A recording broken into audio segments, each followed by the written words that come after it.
លុយនៅក្នុងភាសាអង់គ្លេសគឺយើងប្រើពាក្យថា money ប៉ុន្តែបើយើងនិយាយពីឈ្មោះដែលគេប្រើនៅក្នុងកលៈទេសៈផ្សេងៗគ្នាដូចជាលុយដែលយើងយកទៅបង់សាលាគេមិនប្រើ money ស្អីគឺវាមានឈ្មោះវាមួយអញ្ចឹងទៅលុយបាទដូចជាលុយខែលុយអីអាហ្នឹងគេប្រើឈ្មោះផ្សេងអញ្ចឹងទៅហើយមានស្ថានភាពផ្សេងទៀតបាទអញ្ចឹងនៅក្នុងវីដេអូនេះខ្ញុំនឹងចែកជូននៅបងប្អូនអរគ្នាបាទចំណេះដឹងតាក់ទងទៅនឹងលុយនៅក្នុងស្ថានភាពនេះគេហៅចេះក្នុងស្ថានភាពនោះគេហៅចុះចង់ដឹងថាមានអីគេខ្លះតោះតាមដានបងប្អូនគ្នា Let's begin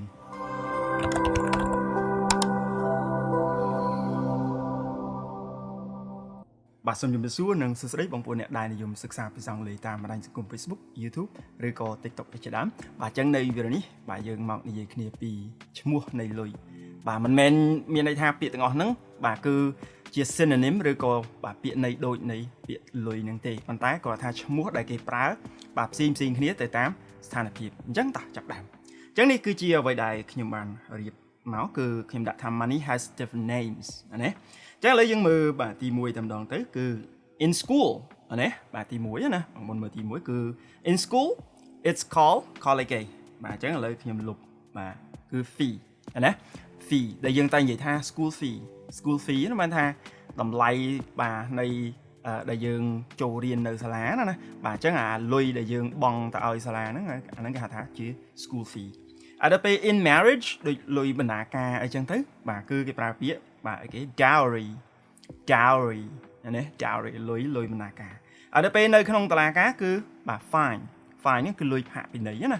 បាទដូចប៉ូលីសផាកប៉ូលីសអីអាហ្នឹងបាទលុយហ្នឹងក៏បាទគេឲ្យឈ្មោះថា fine ដែរណាហ្នឹងហើយ fine ដល់ពេល in divorce លុយហ្នឹងគឺបន្ទាប់ពីវាថាលេងលះគ្នាបាទខាងណាឲ្យបាទជា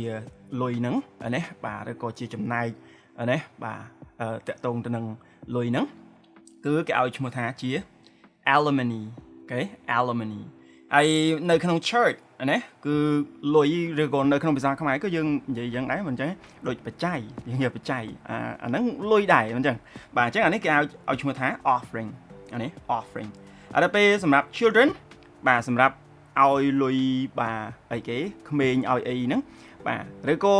យើងទៅរៀនអញ្ចឹងទៅគេឲ្យលុយជាឧបត្ថម្ភណាបាទគេហៅថាប្រាក់ឧបត្ថម្ភហ្នឹងគឺគេប្រើ allowance ណា allowance ហើយសម្រាប់ដូចអីគេលុយបាទនៅពេលដែលគេចាប់ចម្រិតទៅបាទគេទាលុយប្រមាណណាចាអាលុយហ្នឹងគឺឲ្យឈ្មោះថា ransom ណា ransom ហើយបើសិនជាយើងឧទាហរណ៍ថាលុយដែលយើងធ្វើដំណើរណាហើយយើងឲ្យលុយគេអាលុយហ្នឹងក្នុងស្ថានភាពហ្នឹងគឺគេប្រើ fare គេនិយាយថាអីគេ taxi fare អញ្ចឹងទៅណា bus fare បាទអញ្ចឹងលុយថ្លៃឡានឬក៏ថ្លៃធ្វើដំណើរឬក៏សហុយអីចឹងទៅណាបាទហើយបន្តទៀតមិនទាន់អស់ទេគឺមានរហូតដល់16ណោះហើយទី9មុនមើលទី9គឺ when you owe someone នៅពេលដែលយើងជពាក់គេអាលុយដែលយើងជពាក់គេគេថាម៉េចគឺគេថា debt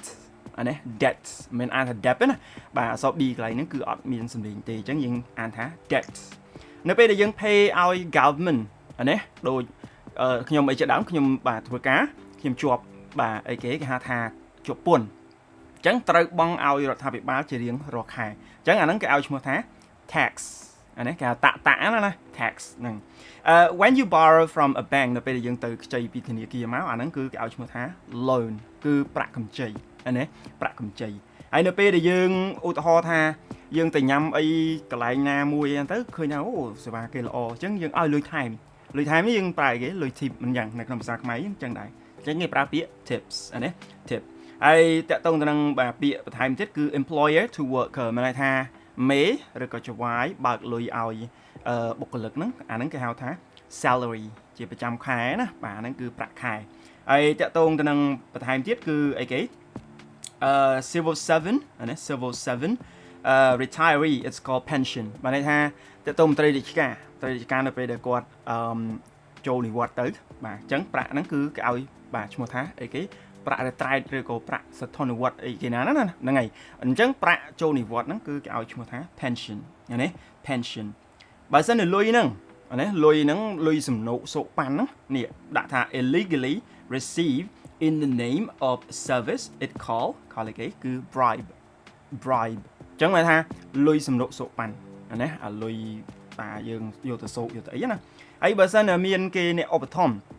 គេឲ្យជា សពរស់ជាស្អីអញ្ចឹងទៅអាហ្នឹងគេហៅថា donation លុយបាទឧបត្ថម្ភអីមួយណា donation ឧបត្ថម្ភធ្វើផ្ទះឬក៏ធ្វើដងឬក៏បាទធ្វើជាលក្ខណៈសប្បុរសណាអញ្ចឹងអាហ្នឹងគេហៅថា donation ហើយមិនអស់ប៉ុណ្ណឹងទេបងប្អូនទាំងគ្នាបាទក៏គ្រាន់តែខ្ញុំអត់ចង់ឲ្យវីដេអូហ្នឹងវែងកាន់តែខ្លាំងអញ្ចឹងប្រសិនបើបងប្អូនទាំងគ្នាអាចថាមានចម្ងល់ឬក៏អីអាច comment នៅក្រោមបានឬក៏បាទបើសិនតែមានបាទឈ្មោះណាផ្សេងទៀតអាច comment នៅខាងក្រោមបានដែរបងប្អូនធ្លាប់ជួបណាហ្នឹងហើយអញ្ចឹងបើសិនតែបងប្អូនចូលចិត្តវីដេអូបែបនេះអាចនឹងចូលចិត្តវីដេអូបែបនេះឬក៏បែបនេះអញ្ចឹងមានតែប៉ុណ្្នឹងជួបគ្នានៅវីដេអូក្រោយ Until next time be safe I'm out peace out